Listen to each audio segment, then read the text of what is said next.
5 marks का आपका term 2 में ये एग्जाम में क्वेश्चन आने वाला है।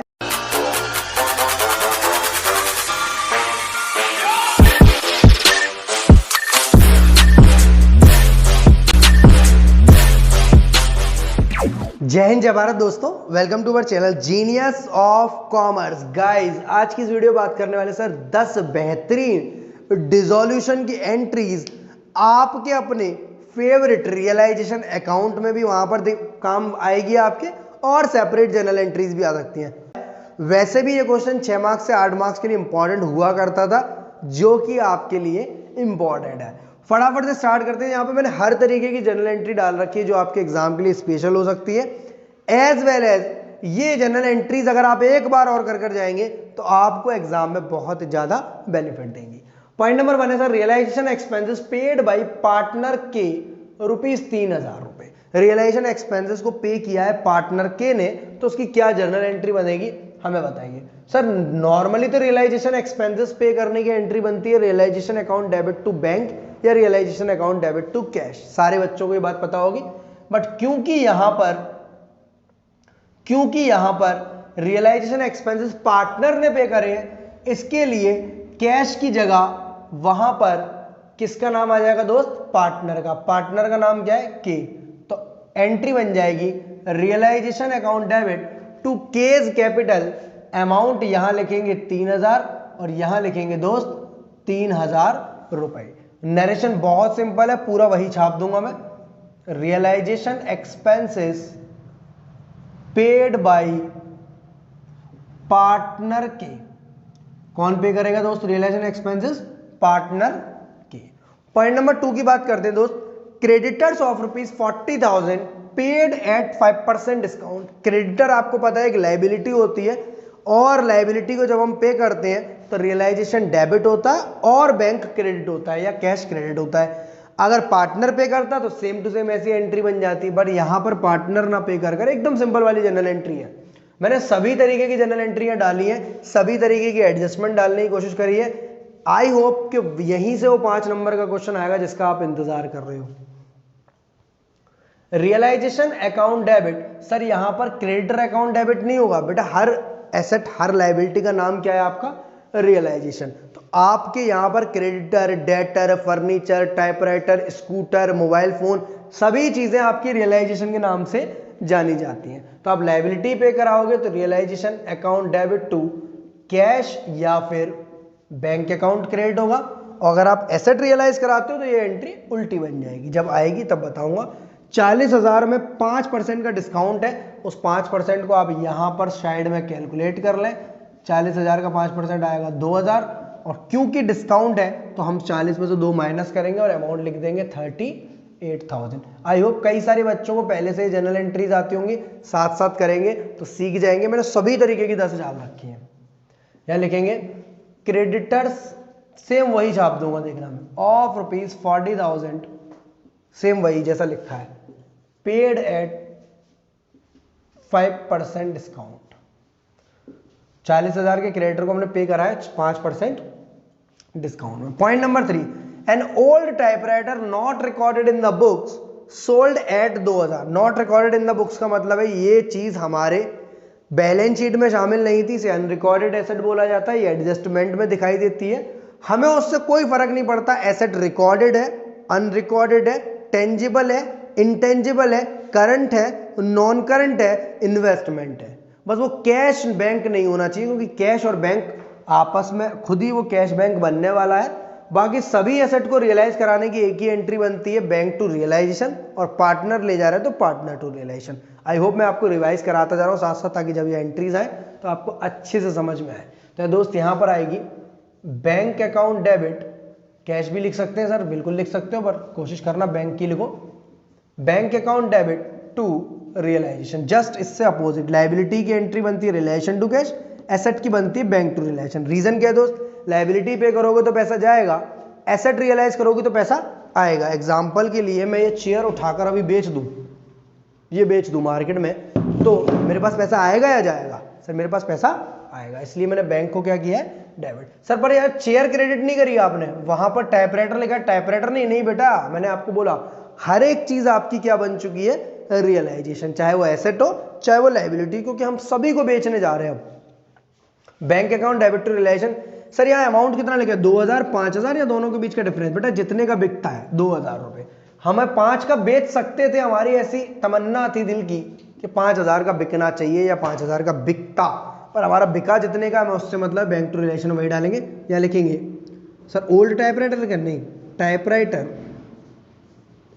Realised in cash. सर इस वाले में आपने वो लंबी चौड़ी रामलीला क्यों नहीं लिखी, not recorded in the books, क्योंकि बेटा उसमें जरूरत नहीं थी। जिन बातों से समझ में आ जाए कि हमारा टाइपराइटर कितने का बिक रहा है, एक्सपेंसेस कितना पे हो रहा है, कौन पे कर रहा है, क्रेडिटर कितना पे हो रहा है, typewriter realise in cash ₹2000 rupees. Point number 4 की बात करते हैं, stock of ₹40,000 taken by partner P at 20% more. Stock 40,000 रुपए का है जिसको पार्टनर पी टेकन ओवर कर रहा है, पार्टनर पी अपने साथ ले जा रहा है एट 20% मोर। स्टॉक सबसे पहली बात बताओ एसेट होती है या लाइबिलिटी? सर एसेट होती है। एसेट को मार्केट में बेचते तो क्या एंट्री बनती सर, जैसे ये बनती bank to relation, but stock को हम मार्केट में ना बेचकर पार्टनर ले जा रहा है इसको पी को, दैट मीन्स यहां बैंक की जगह पार्टनर आ जाएगा, यहां लिखेंगे हम P's capital account debit, partner की जगह क्या शब्द आ जाएगा दोस्त, P, P's capital account debit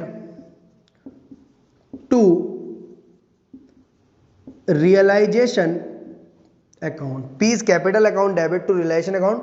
40,000 का 20% मोर करेंगे तो 8,000 रुपए आएगा, 40,000 का 20% निकालोगे आप साइड में, यहां पर 40,000 का 20% कितना आएगा 8,000 रुपए, 40 और 8 कितने हो गए 48,000। ये वीडियो सिर्फ आपको रटाने के लिए नहीं है, साथ के साथ क्वेश्चंस को करते भी जाएंगे, इनको तो अच्छा समझ में आएगा। कमेंट में बताना अगर कोई कमी रह गई हो समझाने में, तो सिंपल सा लिखेंगे स्टॉक ऑफ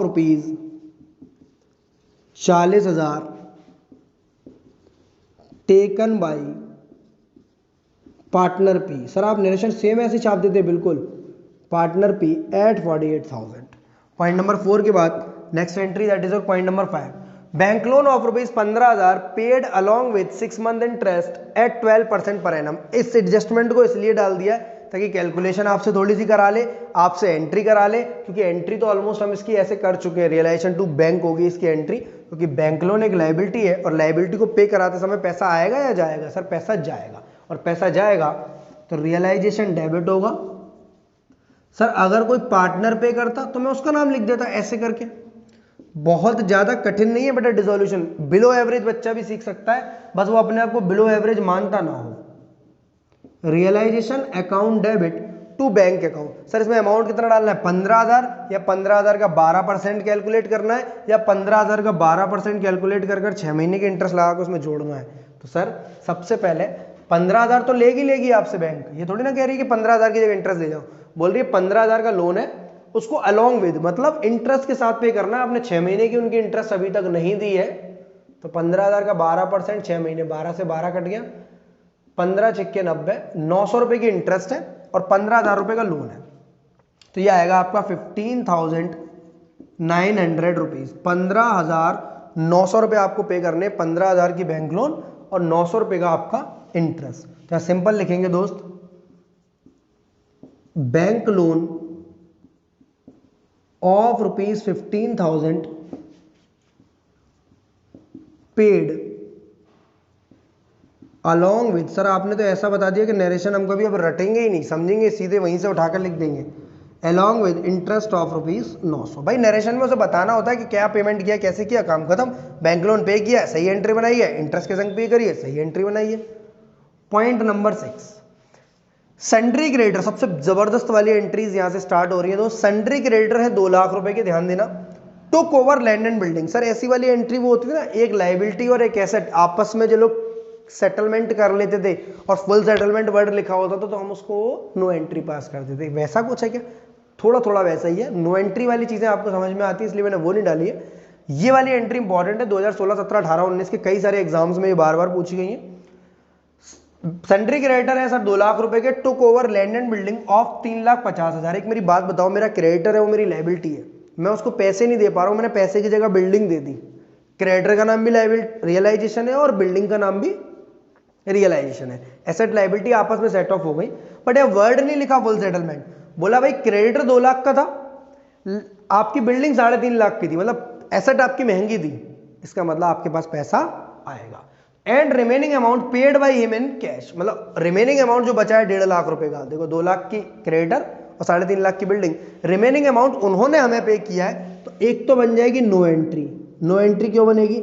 नो एंट्री इसलिए बनेगी सर, आपस में क्रेडिटर और लैंड एंड बिल्डिंग सेटलमेंट हो गए, बट बचा हुआ जो 1.5 लाख रुपया है उसका पैसा हमारे पास आएगा, तो कैश या बैंक, कुछ भी लिख लेना, उसने लिखा है कैश में पे किया है, कैश या बैंक अकाउंट डेबिट।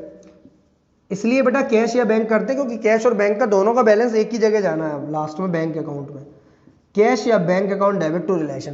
पहली बात बताओ किन किन बच्चों को डाउट है कि सर एंट्री 1.5 लाख से बनेगी ही नहीं, अगर है तो कमेंट बताओ। दूसरी बात, किन किन बच्चों को ये डाउट है कि पैसा पता ही नहीं चलता कब आना है और कब जाना है।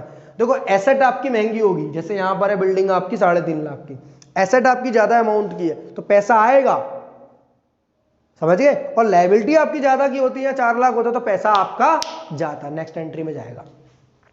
Cash oblique bank account debit 1.5 lakh रुपए से, टू रियलाइजेशन भी 1.5 लाख रुपए से। नरेशन बताओ जल्दी से, बताओ क्या लिखोगे? सर बहुत अमाउंट आसान से लिखेंगे, amount of rupees 1,50,000, remaining amount मत लिख देना, वो तो तुम्हें पता करना ना, amount of rupees 1,50,000 paid by creditor to us, हमें पे किया है क्रेडिटर ने। सर इसके अलावा नरेशन बुक में तो कुछ और लिखता है, भैया हमें तो लैंग्वेज लिखनी है, बुक वाली कॉपी करोगे रटोगे तो वो लिख लो आप, मना नहीं है।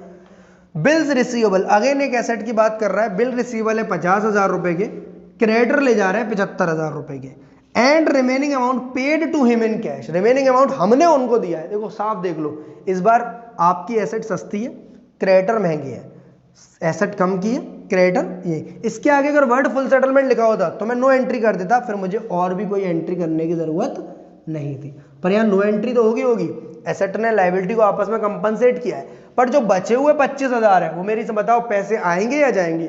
सर लायबिलिटी महंगी है, क्रेडिटर महंगा है, तो पैसे हमारे जाएंगे। सर एंट्री तो यही वाली हो रही है, इनके अलावा कोई एंट्री नहीं होती, बिल्कुल नहीं होती, यही वाली एंट्री होगी। तो realisation account debit, realisation account debit to bank account, कितने रुपए से बताना दोस्त मेरे को? 50 से, 75 से या 25 से? सर 25,000 से, अभी तो आपने सिखा दिया हमको, 25,000 से। बहुत आसान है, नो एंट्री क्यों? क्योंकि एसेट ने लायबिलिटी को आपस में सेट ऑफ कर लिया। या लिखेंगे ₹25,000 paid to creditor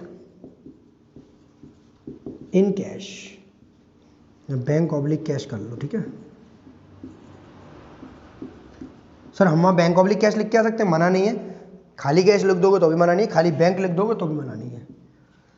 point number 8 की तरफ बात करते हैं।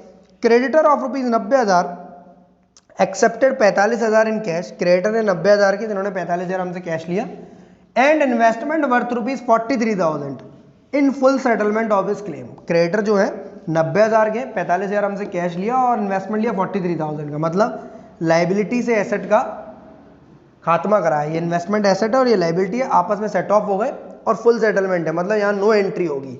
बेटा यहाँ एंट्री तो नो एंट्री होगी, पर ये जो कैश है ना 45,000 रुपए का, ये वाला जो अमाउंट है, ये नो एंट्री नहीं होगी, क्योंकि कैश का नाम रियलाइजेशन नहीं है। मतलब इस टाइप की एंट्री बनेगी यहाँ पर। एक बनेगी realisation account debit, realisation account debit to cash. Sir oblique bank नहीं बेटा, कर लोगे तो मना नहीं है, बट 45,000 इन कैश पे किए, 45,000 तो ऐसे जाएंगे, प्लस जो इन्वेस्टमेंट के संग इन्होंने बोला है कि भाई 90,000 बनते थे, 45 कैश दे दो, इन्वेस्टमेंट दे दो 43 का, बाकी 2,000 हम हमसे नहीं ले रहे, क्योंकि वर्ड क्या लिख दिया देखो, फुल सेटलमेंट की वजह से हर बार ये मत समझना नो एंट्री होती तो होगी, no entry, but full settlement का मतलब ये भी है कि अगर कुछ पैसा कैश में जा रहा है तो आपको कैश। जो भी तरीके की कंफ्यूजन है मैं व्हाट्सएप नंबर यहाँ ड्रॉप कर रहा हूँ अपना 7906786321, पर्सनली पूछ सकते हो, कोई मना नहीं है, ऑडियोज आएंगे आपके पास बढ़िया से, ठीक है, डाउट्स को लेकर 7906786321 पर आप किसी भी चीज से रिलेटेड व्हाट्सएप पूछ सकते हो, मैं मना नहीं करता हूँ, कभी भी जब समय होता है बताता हूँ। प्लस कर देंगे नो एंट्री। नो एंट्री किसके लिए सर?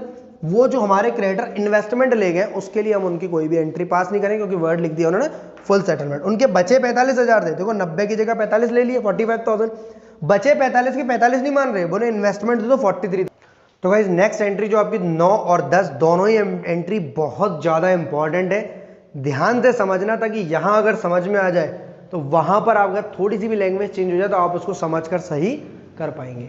आर एक पार्टनर है दोस्त, was appointed to look after dissolution work. R एक पार्टनर है जिसको हमने डिसोल्यूशन का काम धाम देखने को दिया है, पूरा काम तू देख, डिसोल्यूशन कंप्लीट करा, एसेट को बिकवा, लाइबिलिटी को पे करा, for which he was allowed a remuneration of 10,000। सबसे पहले तो आपको यही स्टॉप पर रुकना है, जिसके लिए हमने उसको 10,000 रुपए की रेम्युनरेशन दी है। रेम्युनरेशन मतलब होता है दोस्त कमीशन दी है हमने उसको।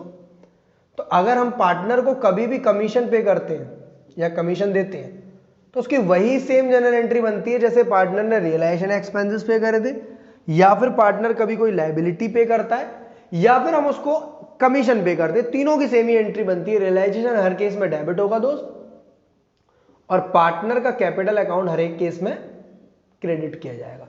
तो realisation account debit to R's capital account बन जाएगी एंट्री दोस्त 10,000 रुपए से। कितने रुपए से? ये एंट्री किस चीज की दोस्त? रेम्युनरेशन पे करने की। क्या पे किया हमने इसमें? रेम्युनरेशन। पार्टनर को अगर रेम्युनरेशन पे करेंगे, कमीशन पे करेंगे, पार्टनर एक्सपेंसेस पे करता है या पार्टनर कोई लायबिलिटी ले जाता है, तो उस सभी केसेस में हम रियलाइजेशन को डेबिट और पार्टनर को क्रेडिट करेंगे। यहां लिखेंगे remuneration of ₹10,000 allowed to partner R. Allow किसको कर रहे हैं? पार्टनर आर को। अब कहानी ये है कि हमने इसको 10,000 दिए, इसने ये भी बोला कि मैं खर्चे भी मैं ही झेलूंगा डिसोल्यूशन के सारे, जो भी रियलाइजेशन एक्सपेंसेस होते हैं, जस्ट लाइक यहाँ 3,000 रुपए के, इसी तरह पार्टनर ने बोले सारे खर्चे मैं झेलूंगा। And actual realisation expenses paid by R. Actual realisation expenses कितने हुए? 9,500, जिसको आर ने ही पे किया है। सबसे पहली बात, जैसे ही रेम्युनरेशन पे करने की एंट्री है, इसके आगे अगर ये लाइन लिखी है तो एक बात की कसम खा लो, हाथ जोड़कर बोल रहा हूं इस बात को, अभी के अभी कसम खा लो, अगर ये लिखा होगा आर एग्रीड, मतलब partner agreed to bear the dissolution expenses, तो आप कभी भी डिसोल्यूशन एक्सपेंसेस को रियलाइजेशन अकाउंट के डेबिट साइड नहीं डालेंगे, डेबिट साइड नहीं डालेंगे, डेबिट साइड नहीं डालेंगे। सर डेबिट साइड नहीं डालने का मतलब क्रेडिट साइड में डालना है? बेटा कहीं नहीं डालना है। आप रियलाइजेशन एक्सपेंसेस, जैसे यहां पर ये लिखा है ना, मैं देखो अभी कर दिखा रहा हूं, अगर ये कहीं भी लिखा है कि पार्टनर एग्री कर रहे हैं किस चीज को? रियलाइजेशन एक्सपेंसेस को पे करने के लिए, तो ना तो एंट्री ये बनेगी, ना ही एंट्री ये बनेगी। मतलब आपके लिए वो एक्सपेंसेस कुछ है ही नहीं, आप मानते हो एक्सपेंसेस कुछ है ही नहीं, और जिसके थे उसी ने पे कर दिए। किसने पे कर दिए? आर ने। पर अगर यहां आर की जगह कभी कभी ऐसा हो कि आर की जगह फर्म लिखा हो, तो क्या करेंगे? पहली बात, एक बात कसम क्या खाई है, अगर हम पार्टनर को रेम्युनरेशन दे रहे हैं और उसने बोला है कि वो हमारे खर्चे पे करेगा, R agreed to bear, R इस बात को मान गया कि एक्सपेंसेस मैं ही पे करूंगा, पार्टनर ही पे करेगा, अगर उसने पे कर दिए तो कोई दिक्कत ही नहीं है, मतलब इसके अलावा no entry for expense.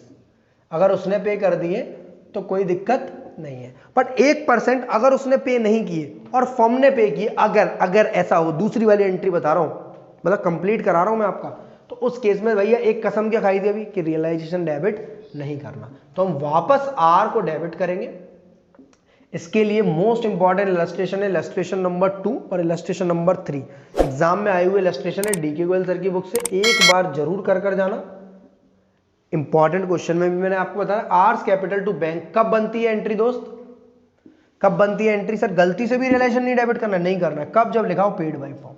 Complete हुआ 9th एंट्री, मैंने आपको तरह तरह के केसेस बता दिए, इससे बाहर ये एंट्री नहीं पूछी जाएगी। पॉइंट नंबर 10 की बात कर रहे हैं और आखिरी पॉइंट है, पी एक पार्टनर है जिसका लोन है 15,000 रुपए का। पी एक पार्टनर है, इसका लोन है, इसने हमें लोन दे रखा था फर्म को, हमने उसे पे करे 14,500 इन फुल सेटलमेंट ऑफ इस क्लेम। अब हमें उसे कुछ भी देने की जरूरत नहीं है। तो फुल सेटलमेंट बच्चा अक्सर नो एंट्री की तरफ भागता वर्ड देखकर, पर ऐसा नहीं है दोस्त। पार्टनर का लोन है तो ये पार्टनर का लोन कभी रियलाइजेशन में गया ही नहीं, और कभी रियलाइजेशन में गया नहीं तो इसकी एंट्री कभी रियलाइजेशन डेबिट टू बैंक नहीं हो सकती। पी का लोन डेबिट होगा 15,000 से, बैंक क्रेडिट होगा कितने रुपए से? जितने रुपए आपने पे करे, 14,500। सर जो डिफरेंस आ रहा है 500 रुपए का, वो कहाँ जाएगा? वो जाएगा आपका रियलाइजेशन अकाउंट में 500 रुपए। पी का लोन डेबिट होगा 15,000 से, बैंक क्रेडिट होगा 14,500 से और रियलाइजेशन क्रेडिट होगा 500 रुपए से। 500 रुपए का फायदा कर लिया हमने पी के लोन को पे कर कर। तो लिखेंगे P's loan paid ₹14,500 in full settlement of 15,000। P का लोन हमने पे किया 14,500 का in full settlement of 15,000। Sir अगर 15,500 पे करते तो पी का लोन अगेन डेबिट होता 15,000 से, फिर रियलाइजेशन डेबिट हो जाता 500 से और बैंक क्रेडिट होता 15,500 से। मतलब जो पैसा यहां होता है उसे बैंक में क्रेडिट करेंगे, पी का लोन अपने अमाउंट से डेबिट होगा और डिफरेंस आपका रियलाइजेशन में आएगा प्रॉफिट या लॉस। वीडियो अच्छी लगी हो तो लाइक, दोस्तों के संग शेयर, चैनल को सब्सक्राइब करेंगे। इन्हीं में से वो 5 जने एंट्रीज के आने के चांसेस बहुत ज़्यादा है।